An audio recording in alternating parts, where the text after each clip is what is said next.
হে সবার কি অবস্থা? Welcome to my channel. So আগে যখন আমি আমার রুমে শ্যুট করতাম, তখন খুবই আরাম করে শ্যুট করতাম। কারণ আমি ফ্যান নর্মালি যখন কথা বলি ফ্যান অফ করে দিই। তাতে যেটা হয়, আওয়াজটা কম হয় আর খুবই সুন্দর একটা অডিও পাওয়া যায়। কিন্তু এখন যেটা হয়েছে, থ্যাঙ্কস টু চোর ভাই, আমার রুমের এসি নাই।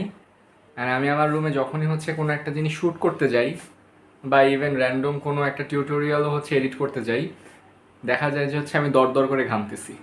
সো আই ডোন্ট নো এই জিনিসের শেষ কবে হবে, but this is really frustrating. ঠিক আছে, সো এই ছিল। প্রত্যেক দিন চ্যানেলে সবাইকে ওয়েলকাম করি, যে এই সবার কি অবস্থা, ওয়েলকাম টু মাই চ্যানেল। আজকে আমি এতই পিসড অফ ফ্রাস্ট্রেটেড যে আমি এখন ওই জিনিসটা করার এনার্জি পাইতেছি না। So I am just shooting from the drawing room. Drawing room থেকেও কি শ্যুট করবো, এই যে দেখো কি রোদ। মানে এইখানে আমার মনে হচ্ছে যে আমি একটা টাওয়ার মধ্যে বসে আছি। দ্য প্রবলেম উইথ মানে মানে ফ্যান অফ থাকলে না, কোনো লিটারেলি মনে হয় যে এখন হেলের মধ্যে আছি। এত বাজে অবস্থা। সো কি কি বলবো আর, ইদানিং আমার মন মেজাজ খুবই খারাপ থাকে। So আমি চেষ্টা করি যত কম কথা বলে জিনিসপাতি শেষ করা যায়। ঠিক আছে, যত কম কথা বলে ভিডিও করা যায় তত ট্রাই করি। ওই যে একজন আসছে গ্যাসের চুলা ঠিক করতে, আমার এখানে মানুষজন অলওয়েজ গ্যাসের চুলা ঠিক করান, কল তাকলে দিয়া দেন, সবসময় খালি এগুলোই চলতেছে।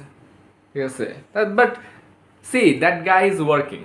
আমার ভাল লাগতেছে, সেই রোদের মধ্যেও গ্যাসের চুলা ঠিক করার জন্য বের হইছে।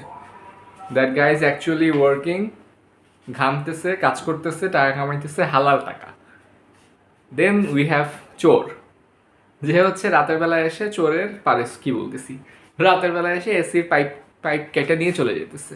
যদিও আমি চেষ্টা করতেছি চিনি আমার লাইফ থেকে কমানোর, কিন্তু আমি যতই চেষ্টা করি কোনোই লাভ হয় না। এখন আমি ফ্রিজ খুলে দেখলাম কোনো কোল্ড ড্রিঙ্কস নাই। এই যে আমি একটা লাস্টে কোক খাইছিলাম, সেই কোকের অবস্থা দেখো। কোক কোকের বোতল এখানে শুয়ে আছে। সো ফ্রিজে কোনো কোক নাই। তা আমি দেখলাম ট্যাং আছে, ট্যাং বানাইলাম।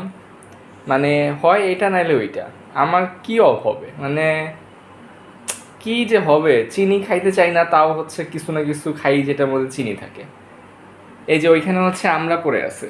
ঠিক আছে, এখানে কতগুলো সুন্দর আমড়া পড়ে আছে, এগুলো খাইতে পারি, এটা হেলদি ফুড। কিন্তু না, আমি কি খাবো? আমি খাবো ট্যাং, আমি খাবো কোক, যেগুলা খেয়ে আমার অবস্থা খারাপ হবে। আপনারা দেখছেন নাকি জানি না, বাট নেপালের অবস্থা অনেক খারাপ। আমি কয়েকটা ভিডিও দেখলাম।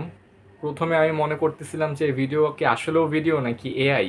কারণ এখন তো আসলে যে কোনো ভিডিও দেখলে ফার্স্টেই চিন্তা করি যে আসল নাকি এআই। আর ভিডিওগুলোও এরকম যে দেখে আসলে বোঝার উপায় নাই যে এত বাজে অবস্থা কেমনে হইতে পারে। সো আমি কয়েকটা ভিডিও দেখছি। একটা ভিডিও ছিল এরকম যে পানি পড়তেছে নাকি ভূমিধস, বুঝলাম না, বাট অনেকগুলা বাস ছিল এবং সবগুলা বাস পার্কিং করা অবস্থা ছিল এবং সবগুলা বাস ভেসে গেছে লিটারেলি।